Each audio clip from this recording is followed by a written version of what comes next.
Nature of physical laws. Physicists explore the universe. Their investigation based on scientific processes range from particles that are smaller than atoms in size to stars that are very far away. So the science is exploring the universe, which is from a tiny particle to a huge star. Okay.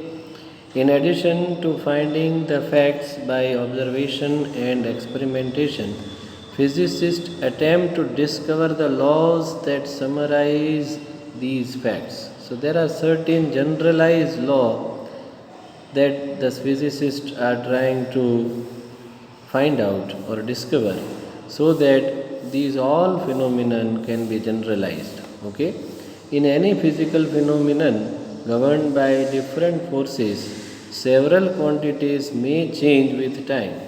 A remarkable fact is that some special physical quantities, however, remain constant in time.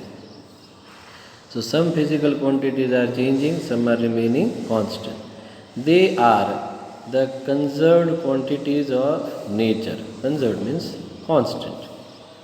Understanding these conservation principles is very important to describe the observed phenomena quantitatively. So if you want to quantify how much change is there, how much is the difference from the initial value to the final value, we must know all these conserved or constant quantities.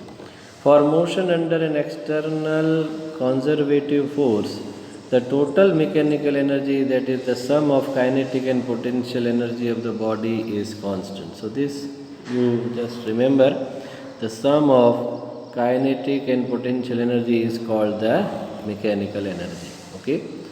The familiar example is the free fall of an object under gravity. Both the kinetic energy of the object and the potential energy change continuously with time, but the sum remains constant. This you must have studied in your 9th standard. Say for example, if the object is falling from a tower, okay, so right now it is having the potential energy, and if it is not in motion, then kinetic energy is equal to 0. Now as it falls down and comes on the ground, okay, then potential energy reduces and kinetic energy increases. Okay. If the object is released from rest, the initial potential energy is completely converted into kinetic energy of the object just before it hits the ground. This law, restricted for a conservative force, should not be confused with the general law of conservation of energy of an isolated system that we will study in the future.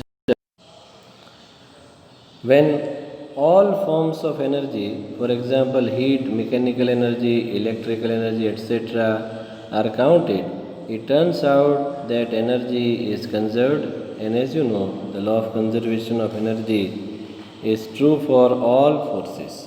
Okay, the law of conservation means energy cannot be generated, can't be destroyed.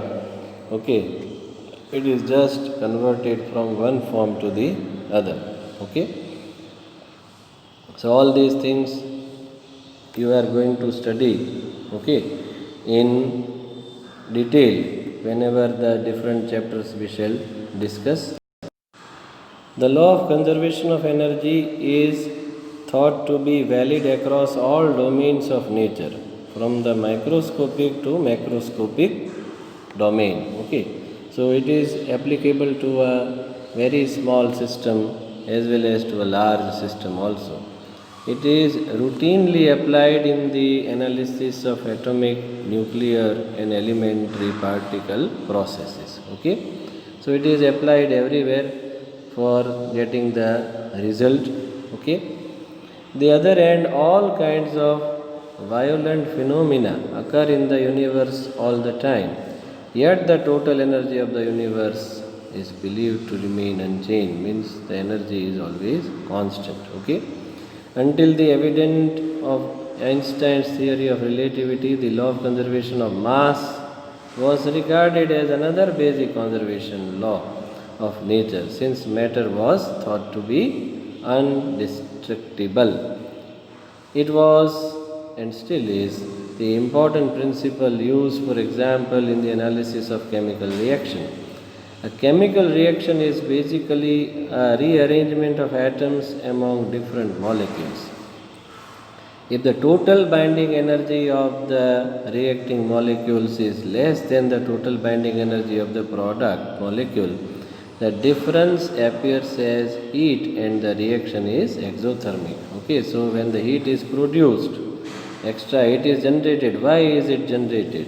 When the product is having more binding energy than the binding energy of the atoms of the product is having less binding energy. Okay, see, the if the total binding energy of the reactant molecule is less, reactants are having less binding energy than the total binding energy of the product. Okay, so product is having more binding energy.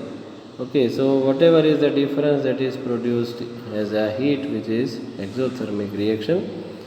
The opposite is true for energy absorbing reaction, that is endothermic reaction. However, since the atoms are merely rearranged but not destroyed, the total mass of the reactants is the same as the total mass of the product in a chemical reaction. The change in the binding energy are too small to measure as changes in mass. Okay. Now, according to our famous equation, E is equal to mc square, we c is the speed of light in vacuum, m is the mass. Okay, in a nuclear process, mass gets converted into energy. Nuclear fission process, you will study at that time, it will come. And energy is a scalar quantity, but all conserved quantities are not necessarily the scalar quantity. Linear momentum that you will study. Okay, total linear momentum, total angular momentum, all these quantities, whenever you will study, they are also conserved. Okay. Besides their great simplicity and generality, the conservation laws of nature are very useful in practice too. It often happens that we cannot solve the full dynamics of the complex problem involving different particles and forces. The conservation laws can still provide useful results. Okay, some are the laws or some of the problems that you may face sometimes in the numerical also, which cannot be easily solved with the help of the different laws. But these laws of conservation, they are very useful in solving these problems. Okay. In nuclear and elementary particle phenomena also, the conservation laws are important tools of analysis.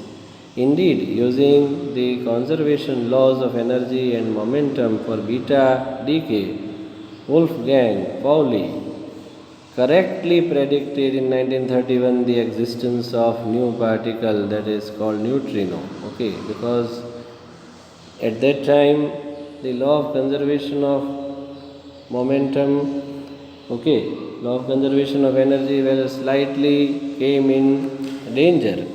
Okay, but this scientist Pauli has predicted the new particle without any known existence. Try to understand. Without any known existence, he thought of one particle, neutrino, and then it was discovered. Okay. Conservation laws have a deep connection with symmetries of nature that you will explore in more advanced course in physics. Okay. For example, an important observation is that the laws of nature do not change with time.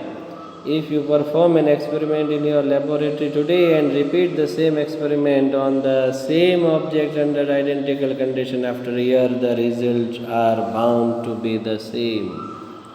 Okay? It turns out that this symmetry of nature with respect to translational, that is displacement in time, is equivalent to the law of conservation of energy. Okay? All these are the philosophical things. Okay, you can go through it. There is one example, the acceleration due to gravity at the moon is known to you 1/6 that of the earth, but the law of gravitation is the same both on the moon and on the earth. Okay, this is the symmetry that we talked about. You can apply the law of gravitation, universal law of gravitation on the earth as well as on the moon. You cannot say that moon is having 1/6 of gravitation of the earth, we cannot apply the law of gravitation there. It is universal law, you can apply anywhere.